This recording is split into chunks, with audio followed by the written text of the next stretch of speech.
Hello और आज के इस नए डीप डाइव में सभी का स्वागत है। आज हम कवर कर रहे हैं संपूर्ण भारत का भूगोल, यानी कंप्लीट इंडियन ज्योग्राफी। तो चलो काव्या, बिना किसी देरी के शुरुआत करते हैं अपनी पहली स्लाइड से। हाँ बिल्कुल सर, लेट्स गो। अगर तुम स्क्रीन पर देखो तो विजुअली डिकोड करते हैं। यहाँ एक 3D अर्थ का मॉडल घूम रहा है। हाँ, और इसमें इंडिया का मैप एक बहुत ही ब्राइट नियॉन ब्लू कलर में ग्लो कर रहा है। देखने में काफी कूल लग रहा है। सही कहा। और इसके ठीक ऊपर हेडलाइन है संपूर्ण भारत का भूगोल। चलो अब अगली स्लाइड देखते हैं काव्या। Okay sir. देखो, इस स्लाइड पर एक 3D इंडिया मैप है और अगर तुम ध्यान से देखो तो इसके चारों एक्सट्रीम कॉर्नर्स पर ग्लोइंग मेटालिक पिन्स लगे हैं। हाँ, नॉर्थ, साउथ, ईस्ट और वेस्ट में, और उन मेटालिक पिन्स के बीच एक पूरा ग्रिड बना हुआ है। एग्जैक्टली। ये स्लाइड हमारी लोकेशन और एक्सटेंट यानी स्थिति और विस्तार के बारे में है।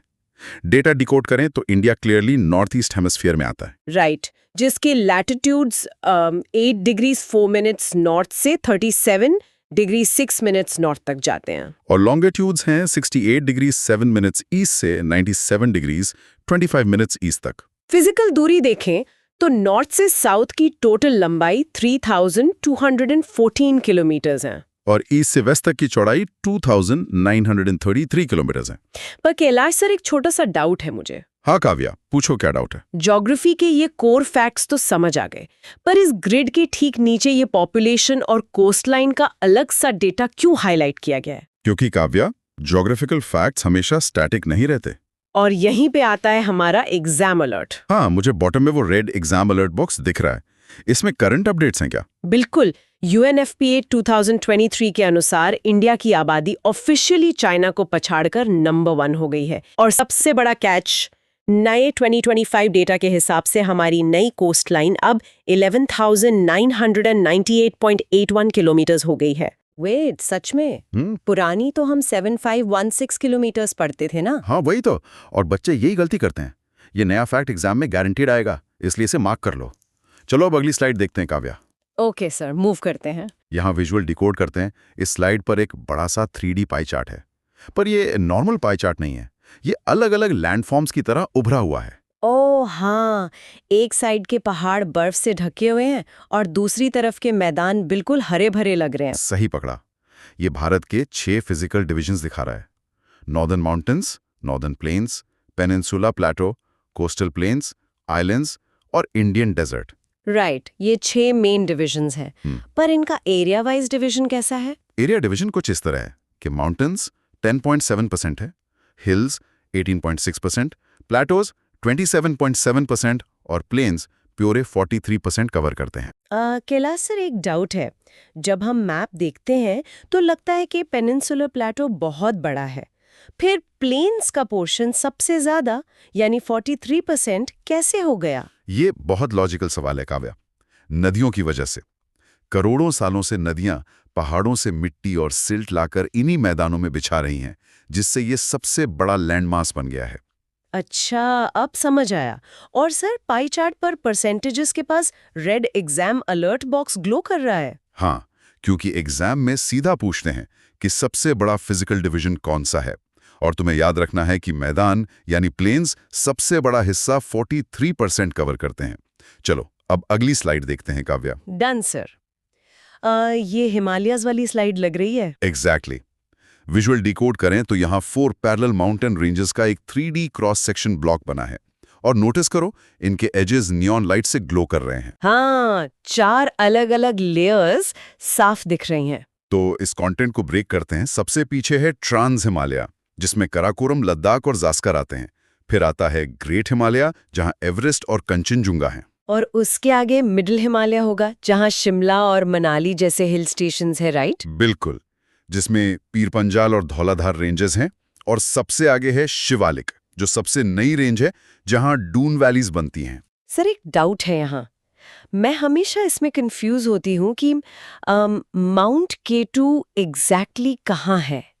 ये ग्रेट हिमालय का पार्ट है या ट्रांस हिमालय का? ये कंफ्यूजन बहुत कॉमन है काव्या। केटू, जिसे गॉडविन ऑस्टिन कहते हैं और जिसकी हाइट 8611 मीटर्स है, वो स्ट्रिक्टली ट्रांस हिमालय के काराकोरम रेंज में आता है, ग्रेट हिमालय में नहीं। ओह ठीक है, अब हमेशा याद रहेगा। और सर बॉटम में फिर से रेड एग्जाम अलर्ट बॉक्स दिख रहा है। हाँ, ये एक क्लासिक एग्जाम क्वेश्चन है। हिमालय एक यंग फोल्ड माउंटेन है, यानी नवीनतम मुर्दार पर्वत, और ये किस चीज से बना है? थेथिस सागर के मलबे यानी डेब्रीज से। इसे अच्छे से रट लो। थेथिस सागर का मलबा, गॉट इट। चलो अब अगली साइड देखते हैं काव्या। यहाँ फोकस हमारी कोस्ट लाइन्स पर है। ओके, इस स्लाइड पर तो एक 3D नियॉन आउटलाइन मैप है। इंडिया के दोनों कोस्ट्स सायन और पिंक कलर्स में लाइट अप हो रहे हैं। काफी फ्यूचरिस्टिक लग रहा है ना? यहाँ हम western Ghats versus eastern Ghats का कंपैरिजन करेंगे। वेस्टर्न घाट्स बिल्कुल कंटिन्यूअस है। इनकी सबसे ऊंची पीक अनायमुड़ी है, जिसकी हाइट 2695 मीटर्स है।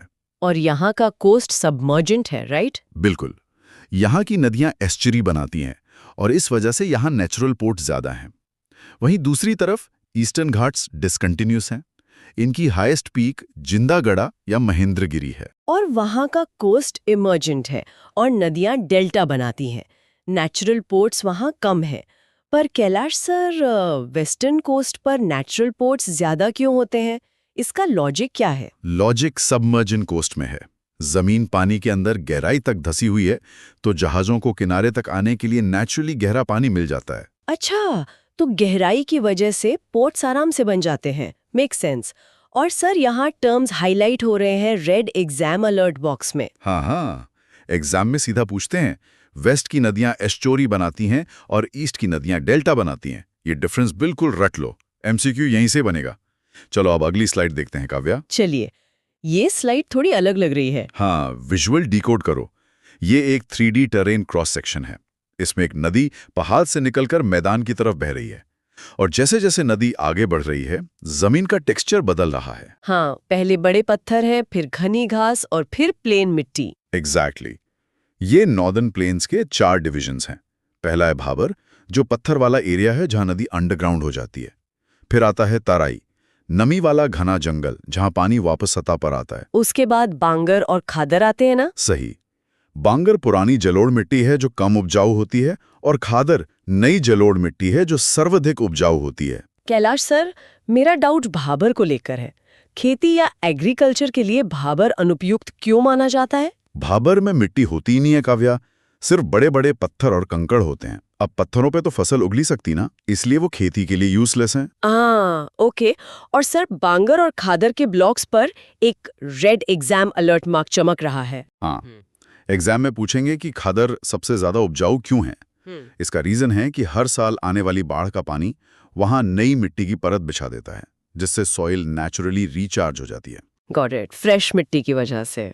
चलो अब अगली स्लाइड देखते हैं काव्या। यस। ये हमारी माउंटेन पासेस यानी पर्वतीय दर्रों की स्लाइड है। वाओ, मैप पर ये छोटे छोटे 3D गोल्डन आर्चवेज बने हुए हैं, जैसे किसी किले के दरवाजे हों। बिल्कुल, क्योंकि ये दर्रे पहाड़ों के नेचुरल दरवाजे ही तो हैं। हाँ।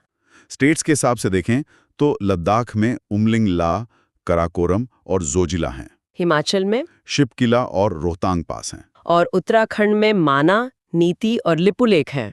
सिक्किम में नाथुला और जेलेपला। सही जा रही हो? अरुणाचल में बॉमडिला और यांगग्याप हैं, और पेनिनसुलर इंडिया में थालघाट, भोरघाट और पालघाट हैं। पर कैलाश सर, मुझे हमेशा ये सोचकर हैरानी होती है कि इन दर्रों का मेन हिस्टोरिकल सिग्निफिकेंस आखिर क्या रहा होगा। बहुत बड़ा सिग्निफिकेंस था काव्या। प्राचीन काल में यही दर्रे ट्रेड रूट्स थे, जैसे सिल्क रूट। और सिर्फ ट्रेड नहीं, बड़ी नदियां भी इन्हीं दर्रों से भारत में आती हैं। अच्छा, और सर ब्रैकेट्स में कुछ स्पेसिफिक फैक्ट्स लिखे हैं जिनके ऊपर रेड एग्जाम अलर्ट है। हाँ, ये एग्जाम हाइलाइट्स हैं। उमलिंग ला के पास हाईएस्ट मोटरेबल रोड का गिनीज रिकॉर्ड है, जो कि 5800 मीटर्स पर है। शिपकी ला से सुतलज और यांग्याप से ब्रह्मपुत्र नदी एंटर करती हैं। और लिपुलेख पास फेमस कैलाश मानसरोवर यात्रा का मेन रूट है। Lipulekh for Mansarovar, right. चलो अब अगली स्लाइड देखते हैं काव्या।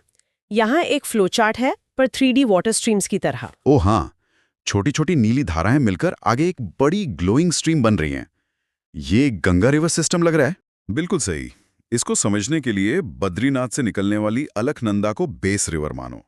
अब अलकनंदा में आकर मिलती है धौली गंगा, तो बनता है विष्णुप्रयाग। फिर नंदाकिनी मिलती है तो नंदप्रयाग, और पिंडार मिलती है तो कर्णप्रयाग, राइट? एकदम सही। उसके बाद मंदाकिनी के मिलने पर रुद्रप्रयाग बनता है और आखिर में सबसे मेन भागीरथी के मिलने पर देवप्रयाग बनता है। यहीं से इसका नाम गंगा पड़ता है। सर मैं थोड़ा हंसना चाहती हूँ इस बात पर सीरियसली इतने सारे प्रयाग और नदियां एक साथ याद रखने की कोई मास्टर ट्रिक है क्या? ट्रिक यही है काव्या कि अलकनंदा को फिक्स रखो और बाकी नदियों को सीक्वेंस में विजुअलाइज करो। मैप ड्रॉ करोगी तो आसानी से याद हो जाएगा। ओके, मैप ड्रॉ करके प्रैक्टिस करूंगी। और सर बेस पर एक रेड एग्जाम अलर्ट बॉक्स है जिसमें फैक्ट्स लिखे हैं। हाँ, डायरेक्ट एग्जाम फैक्ट्स। गंगा की टोटल लेंथ 2525 किलोमीटर्स है और एग्जाम का सबसे फेवरेट क्वेश्चन, गंगा पहली बार मैदानी क्षेत्र में कहाँ एंटर करती है? जवाब है हरिद्वार। हरिद्वार, डन। चलो अब अगली स्लाइड देखते हैं काव्या। यहाँ रिवर्स का कंपैरिजन है। हाँ, हिमालयन रिवर्स के ऊपर एक 3D आइस क्रिस्टल बना है और पेनिनसुलर रिवर्स के ऊपर सन और रेन क्लाउड का सिंबल है। विजुअल डिकोड बिल्कुल परफेक्ट है। इसका मतलब है कि हिमालयन रिवर्स पेरेनियल है, यानी 12 मासी हैं। इनको ग्लेशियर और बारिश दोनों से पानी मिलता है और ये अपना रास्ता बदलती हैं, जैसे कोसी नदी। और पेनिनसुलर रिवर्स सिर्फ बारिश पर निर्भर है, इसलिए मौसमी होती हैं। उनका मार्ग निश्चित होता है। पर कैलाश सर, कोसी जैसी नदी अपना रास्ता इतना क्यों बदल लेती है? ऐसी क्या खासियत है उसमें? उसकी स्पीड और सिल्ट पहाड़ से तेजी से आती है और मैदान में आकर उसकी मिट्टी रास्ता ब्लॉक कर देती है, तो पानी मजबूरन नया रास्ता बना लेता है। ओह, खुद के लाए हुए मलबे से रास्ता ब्लॉक हो जाता है। Make sense. और सर इस स्लाइड पर तो सबसे बड़ा रेड एग्जाम अलर्ट बॉक्स वाला पैनल है। हाँ, ये फैक्ट्स रैपिड फायर मोड में याद रखने हैं। इंडस की पंचनाद में ब्यास ऐसी नदी है जो पूरी तरह भारत में बहती है। ब्रह्मपुत्र के अलग अलग नाम आते हैं एग्जाम में, जैसे तांगपो, दिहांग और जमुना। दक्षिण गंगा और दक्षिण भारत की गंगा वाला कंफ्यूजन भी यही है ना? एग्जैक्टली। गोदावरी को दक्षिण गंगा और कावेरी को दक्षिण भारत की गंगा कहते हैं। और नर्मदा और तापी वेस्ट की तरफ बहकर एस्चुरी बनाती हैं, जैसा हमने पहले पढ़ा था। Got it. चलो अब अगली स्लाइड देखते हैं काव्या। ये स्लाइड मेरी फेवरेट है, सुपरलेटिव्स डैशबोर्ड। वाओ, ये तो एक डिजिटल डैशबोर्ड जैसा लग रहा है। अलग अलग 3D ऑब्जेक्ट्स चमक रहे हैं, जैसे एक ट्रॉफी, आग और पानी की बूंद। हाँ, वाटरफॉल से शुरू करें तो सबसे ऊंचा वाटरफॉल है कुंचिकल, जो 455 मीटर्स का है और कर्नाटका की वराही नदी पर है। और भारत का नियाग्रा कहते हैं चित्रकूट फॉल्स को, जो इंद्रावती नदी पर है। और झीलों का क्या डेटा है सर? मीठे पानी की सबसे बड़ी झील वुलर है। खारे पानी या लगून की बात करें तो चिलिका। सबसे बड़ी इनलाइन झील सांभर है और सबसे लंबी वेम्बनाड। और एक और अद्भुत चीज, लोकतक झील, जहां तैरता हुआ यानी फ्लोटिंग नेशनल पार्क है, जिसका नाम केबुल लैमजाओ है। सीरियसली कैलाश सर, तैरता हुआ नेशनल पार्क? मुझे आश्चर्य हो रहा है सोचकर। मतलब पानी पर एक पार्क प्रैक्टिकली दिखता कैसा है? वहां पानी के ऊपर मिट्टी और घास की मोटी लेयर्स तैरती हैं, जिन्हें फूमदीज कहते हैं। उन पर पूरा जंगल उगा हुआ है और जानवर रहते हैं। Wow, geography is awesome. और सर एग्जाम अलर्ट में मैंने नोटिस किया कि जोग फॉल्स के आगे एक बड़ा सा क्रॉस मार्क लगा है। हाँ, और ये मेरी तरफ से स्ट्रिक्ट वार्निंग है। किताबों के पुराने डेटा की वजह से बच्चे हमेशा जोग फॉल्स टिक करके आते हैं, पर एग्जाम में हाईएस्ट वाटरफॉल पूछने पर कुंचिकल ही मार्क करना है। कुंचिकल 455 मीटर्स, नोट कर लिया। चलो अब अगली स्लाइड देखते हैं काव्या। यहाँ फोकस मिट्टी और मौसम पर है। ओके, ऊपर 4 मिट्टी के 3D ब्लॉक्स हैं और नीचे एक स्लाइडिंग टाइमलाइन है जिसमें सर्दी वाले स्नोफ्लेक से गर्मी वाले सन और फिर बारिश वाले क्लाउड्स का ट्रांजिशन दिखाया गया है। बिल्कुल। सॉइल्स की बात करें तो अलूवियल यानी जलोढ़ मिट्टी सबसे ज्यादा एरिया कवर करती है, जो गेहूं और धान के लिए बेस्ट है। फिर है ब्लैक सॉइल, जो लावा से बनी है, रेड सॉइल जिसमें आयरन ऑक्साइड होता है, और लैटराइट सॉइल जो हैवी रेनफॉल एरियाज में लीचिंग से बनती है, जो चाय कॉफी के लिए अच्छी है। सीजन्स तो रबी, जैद और खारिफ होते हैं। सर्दी में रबी, गर्मी में जायद और मॉनसून में खारिफ। पर कैलाश सर, एक टर्म आपने यूज की अभी, लैटेराइट मिट्टी के साथ। ये लीचिंग या निष्कलन का प्रोसेस बेसिकली क्या होता है? लीचिंग मतलब मिट्टी का धुलना।